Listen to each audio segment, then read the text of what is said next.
Must the citizen ever for a moment, or in the least degree, resign his conscience to the legislator?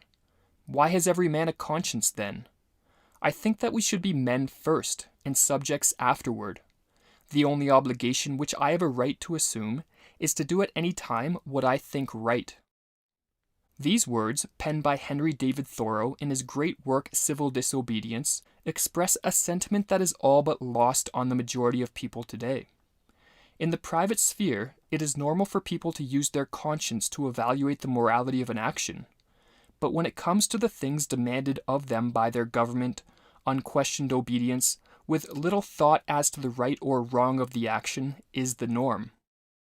In this video, we are going to examine the psychology of obedience, paying particular attention to why people obey those in power, even if it means committing actions that in any other situation they would view as immoral.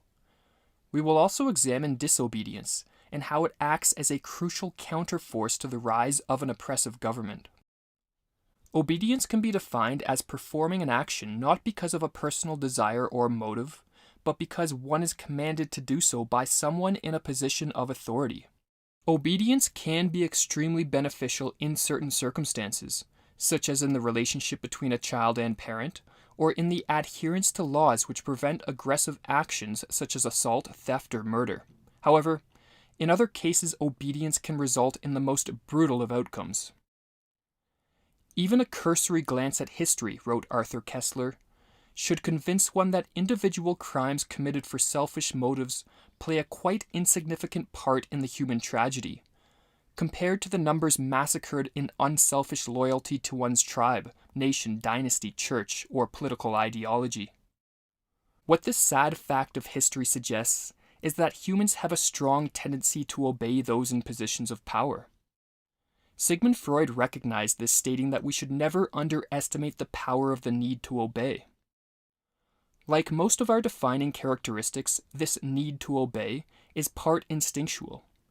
Stretching deep into our evolutionary past, many of the ancestors of Homo sapiens organized themselves according to ranking systems, or what are called dominance hierarchies.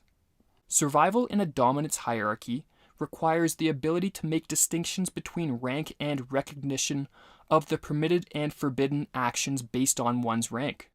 Failure in either of these respects can lead to death or being cast out from one's group, and therefore those who display such traits are more likely to survive and pass on their genes. But while the influence of dominance hierarchies in our evolutionary history can help explain the human tendency to obey, it does not fully explain why people obey even when the actions demanded of them are clearly immoral or to the detriment of their own survival. For example, looking back at the brutal reign of Stalin in Russia or the Khmer Rouge in Cambodia, why did those who lived during these times remain obedient to the point of committing the most brutal of actions, including the murder and torture of completely innocent people en masse? It may be tempting to suggest that most people are complicit in tyranny due to fear. However, while this is true to a degree, fear alone cannot account for the fact that many people do not recognize or acknowledge the injustice of their own government even when they are living under tyranny. As Don Mixon in his book Obedience and Civilization explains, we may be genuinely puzzled as to how people could obey commands that seem both bloodthirsty and stupid.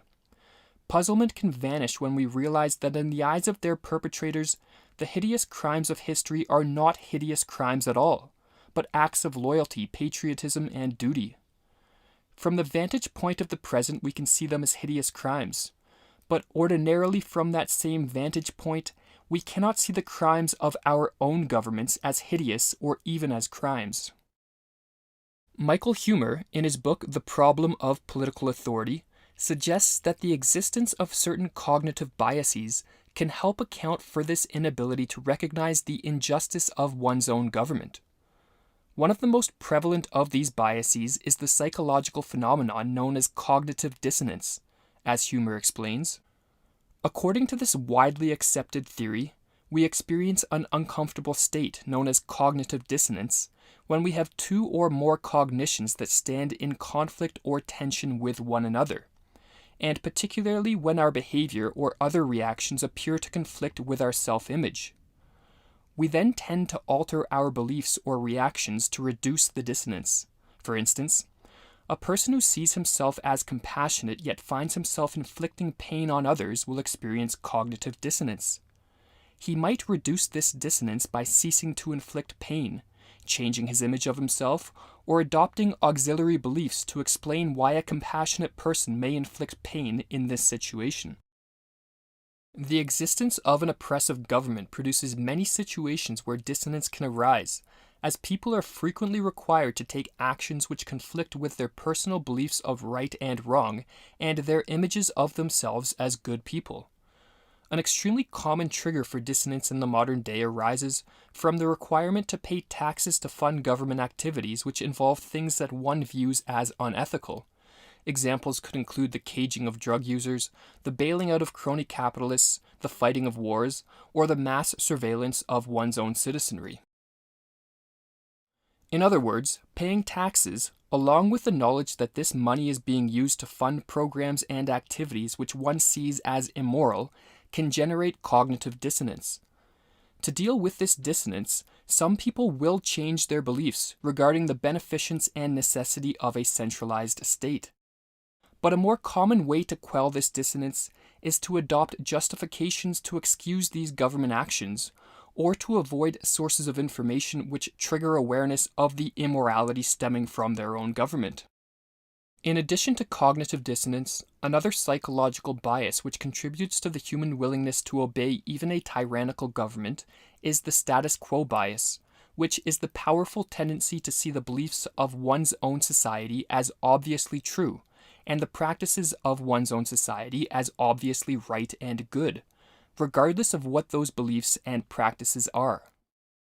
The need to be accepted, the powerful drive to conform, as well as heavy doses of indoctrination all promote the status quo bias. As Humer explains, government is an extremely prominent and fundamental feature of the structure of our society. We know that people tend to have a powerful bias in favor of the existing arrangements of their own societies. It therefore stands to reason that, whether or not any government were legitimate, most of us would have a strong tendency to believe that some governments are legitimate, especially our own and others like it. It is thus not surprising that so many people unquestioningly obey government commands, no matter how oppressive or tyrannical they become, when one accounts for the cognitive biases and evolved tendencies of man. In fact, Don Mixon went so far as to write, "Obedience that occurs in a hierarchical social structure needs no special explanation. However, disobedience in the same circumstances does need explaining." In the remainder of this video, we will look at what promotes the likelihood of disobedience in response to tyranny. The first thing to note is that clearly people will not refuse to commit immoral acts unless they overcome the biases which promote unquestioned obedience to the state.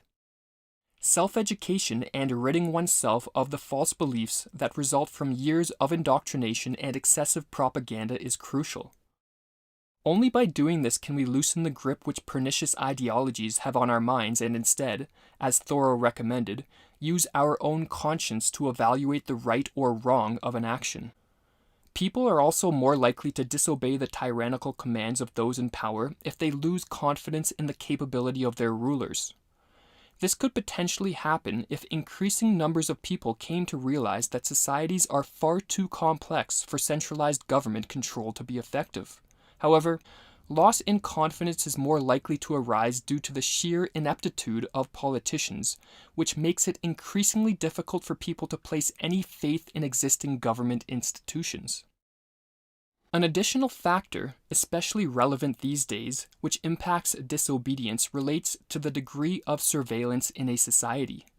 In Obedience and Civilization, Don Mixon points out that mass surveillance greatly diminishes the likelihood of disobedience, as it creates a situation analogous to that faced by a devout religious believer who censors his thoughts and behaviors due to the all-seeing eye of God. Gods, of course, are frequently described as being both omniscient and omnipotent, and it is not difficult to see why. If believers can be brought truly to believe that their God can see into their minds and hearts, and to believe that He will punish them severely if He glimpses the slightest disloyalty, they may be persuaded to change their thinking and their feeling and become, internally and externally, more compliant and more obedient. For what must be overcome, the chief obstacle in the way of command hierarchies reaching their ideal typical form, is the human power to lie, pretend, and assimilate. Citizens who have the ability to pretend loyalty and love while plotting disobedience and treason are serious threats to the security of any power that be. Only if people can be persuaded that their efforts to lie and pretend are rendered fruitless by an all-seeing eye can obedience become assured. Societies which accept the need for mass surveillance or allow it to spread through non-action and compliance are societies which become increasingly unable to resist tyranny. Totalitarian regimes of the 20th century clearly recognized this, as they all instituted forms of mass surveillance on their citizenry. However, modern technology has created surveillance capabilities that dictators, such as Hitler and Stalin, could only have dreamt of.